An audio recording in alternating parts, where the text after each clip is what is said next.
আমার প্রিয় দর্শক শ্রোতা, আসসালামু আলাইকুম। আপনাদেরকে ভোরের আলো ইউটিউব চ্যানেলে স্বাগতম। আমার প্রিয় দর্শক শ্রোতা ও সম্মানিত শিক্ষক মণ্ডলী, আসসালামু আলাইকুম। আজকে আপনাদের সাথে উপস্থাপন করতে যাচ্ছি প্রাথমিকের বৃত্তি পরীক্ষা সংক্রান্ত কিছু গুরুত্বপূর্ণ আলোচনা। আপনারা অবগত আছেন, দীর্ঘ 16 বছর যাবৎ এই প্রাথমিকের বৃত্তি পরীক্ষা বন্ধ ছিল। 16 বছর পর আবার চালু হচ্ছে সরকারি প্রাথমিক বৃত্তি পরীক্ষা।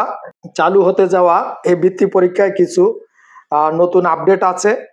তো আজকের এই আলোচনায় প্রাথমিকের বৃত্তি পরীক্ষায় কোন কোন স্কুলগুলো অংশগ্রহণ করতে পারবে, পরীক্ষা কবে শুরু হবে, যোগ্যতা কি, কিভাবে পরীক্ষা হবে, এ সংক্রান্ত একটি সমীক্ষা আমি আপনাদের সম্মুখে উপস্থাপন করতে যাচ্ছি। সাথে থাকুন, শেষ পর্যন্ত দেখুন। ভিডিওটি ভালো লাগলে লাইক, কমেন্ট, শেয়ার করুন। ভোরের আলো সম্পূর্ণ একটি শিক্ষা বিষয়ক চ্যানেল। এখানে প্রতিদিনের শিক্ষা সংক্রান্ত নিউজের আপডেট তথ্য পাওয়া যাবে। চ্যানেলটি সাবস্ক্রাইব করুন, আমাদের সাথে থাকুন। প্রিয় দর্শক শ্রোতা ও সম্মানিত শিক্ষক মণ্ডলী, প্রাথমিক স্তরের বৃত্তি পরীক্ষা দীর্ঘ 16 বছর পর আবার চালু হচ্ছে। নিঃসন্দেহে এটি একটি খুশির খবর। 2025 সালের ডিসেম্বরের শেষ সপ্তাহে এই পরীক্ষা নেওয়ার সম্ভাবনা রয়েছে। নিচে পরীক্ষার নিয়ম কানুন ও বিস্তারিত তথ্য ধাপে ধাপে আমি আপনাদের সম্মুখে উপস্থাপন করছি। প্রথমে আলোচনা আমি করছি কোন স্কুল বা কোন বিদ্যালয়গুলো এই প্রাথমিক বৃত্তি পরীক্ষায় অংশগ্রহণ করতে পারবে। শুধুমাত্র সরকারি শিক্ষা প্রতিষ্ঠানের শিক্ষার্থীরা এই পরীক্ষায় অংশ নিতে পারবে। কিন্ডারগার্টেন ও বেসরকারি স্কুলের শিক্ষার্থীদের অংশগ্রহণের সুযোগ রাখা হয়নি। এক্ষেত্রে পরীক্ষায় অংশ নিতে পারবে শুধুমাত্র সরকারি প্রাথমিক বিদ্যালয়ের শিক্ষার্থীরা, পিটিআই সংলগ্ন পরীক্ষণ বিদ্যালয়ের শিক্ষার্থীরা, সরকারি মাধ্যমিক বিদ্যালয়ের সংলগ্ন প্রাথমিক শাখার শিক্ষার্থীরা। সরকারি প্রাথমিক ও পিটিআই স্কুলের জন্য এই বৃত্তি পরীক্ষায় অংশগ্রহণ বাধ্যতামূলক। এরপরে আমরা জানব যে কিভাবে শিক্ষার্থী বাছাই করা হবে। এক্ষেত্রে বলা হয়েছে প্রতিটি স্কুল থেকে পঞ্চম শ্রেণীর সর্বোচ্চ 40% শিক্ষার্থী অংশ নিতে পারবে এই বৃত্তি পরীক্ষায়।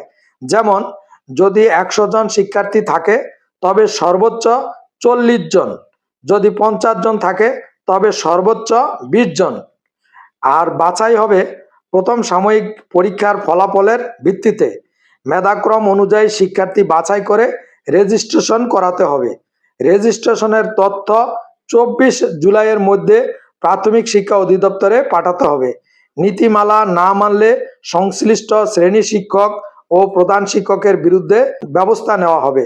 এক্ষেত্রে একটু কঠোরতা প্রদর্শন করা হয়েছে। নতুন নীতিমালা অবশ্যই মানতে হবে। এ পর্যায়ে আমরা জানব পরীক্ষার বিষয় ও নম্বর বিভাজন কিভাবে করা হয়েছে। এক্ষেত্রে আমরা লক্ষ্য করছি যে প্রতিদিন একটি করে বিষয়ের পরীক্ষা হবে। প্রথম দিন পরীক্ষা হবে বাংলা, নম্বর থাকবে 100, সময় হবে 2 ঘন্টা 30 মিনিট। এরপরে পরীক্ষা হবে ইংরেজি, নম্বর থাকবে 100, সময় 2 ঘন্টা 30 মিনিট। প্রাথমিক গণিত, সেক্ষেত্রে নম্বর 100, সময় 2 ঘন্টা 30 মিনিট। এরপরে থাকছে সর্বশেষ বাংলাদেশ ও বিশ্ব পরিচয়, সাথে বিজ্ঞান। একত্রে নম্বর হচ্ছে 50-50 করে 100, সময় 2 ঘন্টা 30 মিনিট।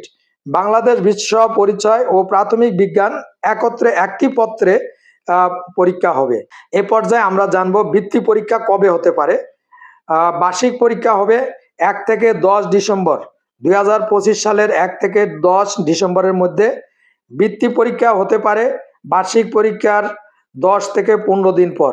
সম্ভাব্য তারিখ হচ্ছে 21 ডিসেম্বর বাংলা, 22 ডিসেম্বর ইংরেজি, 23 ডিসেম্বর গণিত, 24 ডিসেম্বর বাংলাদেশ ও বিশ্ব পরিচয় প্লাস প্রাথমিক বিজ্ঞান। এই সময়সূচির পরিবর্তনও হতে পারে। এটি একেবারেই যে এই সময় বা এই দিন তারিখ অনুযায়ী হবে এমনটি নয়, এটি আমরা প্রাথমিক ধারণা থেকে বলছি। প্রাথমিক বৃত্তি পরীক্ষা 2025 নিয়ে শিক্ষার্থীদের প্রস্তুতির সময় এখন থেকে শুরু করা দরকার। স্কুল ভিত্তিক বাছাইয়ের নিয়ম মেনে শিক্ষার্থী মনোনয়ন ও রেজিস্ট্রেশন নিশ্চিত করতে হবে। সময় মতো প্রস্তুতি নিলে ভালো ফল অর্জন করা সম্ভব হবে। নিঃসন্দেহে এটি যে সকল অভিভাবক চাচ্ছেন যে তাদের ছেলে মেয়ে প্রতিযোগিতামূলক পরীক্ষায় অংশগ্রহণ করে তাদের সন্তানের মেধার স্বাক্ষর রাখবে। সেক্ষেত্রে এই প্রাথমিক বৃত্তি পরীক্ষা একটি অপরিহার্য গুরুত্বপূর্ণ। আমরা ছোটবেলা থেকেই দেখে আসছি যে প্রাথমিকে বৃত্তি পরীক্ষা অনুষ্ঠিত হচ্ছে। সেখানে যারা মেধাবী তারা বৃত্তি পায়, ট্যালেন্ট পুলে বৃত্তি পায়, সাধারণ গ্রেডে বৃত্তি পায়। এটি শিক্ষার্থীদের ভিতরে আগামী দিনের পথ চলা, আগামী দিনের পড়ালেখার জন্য একটি উৎসাহ ব্যঞ্জক। কিন্তু গত সরকার দীর্ঘ 15 থেকে 16 বছর যাবৎ এই প্রাথমিক বৃত্তি পরীক্ষাটি বন্ধ রেখেছিল। খুশির খবর হচ্ছে যেহেতু এই 2025 সালে ডিসেম্বর মাস থেকে আবার এই পরীক্ষাটি চালু হচ্ছে, আমরা আশা করি শিক্ষার্থীরা তাদের যে প্রাণ চাঞ্চল্য বা তাদের যে মেধা, এই মেধার স্বাক্ষর রাখবে। প্রতিযোগিতার মাধ্যমে তাদের যে মেধা এটি আরো শানিত হবে, আমরা এই প্রত্যাশা রাখছি। প্রিয় দর্শক শ্রোতা, ভোরের আলো সম্পূর্ণ একটি শিক্ষা বিষয়ক চ্যানেল। প্রতিদিনের তথ্য নির্ভর ও বিশ্বস্ত শিক্ষা সংক্রান্ত নিউজ পেতে চ্যানেলটি সাবস্ক্রাইব করুন। নিউজটি ভালো লাগলে লাইক, কমেন্ট, শেয়ার করুন। সাথে থাকুন, শেষ পর্যন্ত দেখুন। আজকে এ পর্যন্তই। আল্লাহ হাফেজ। আসসালামু আলাইকুম।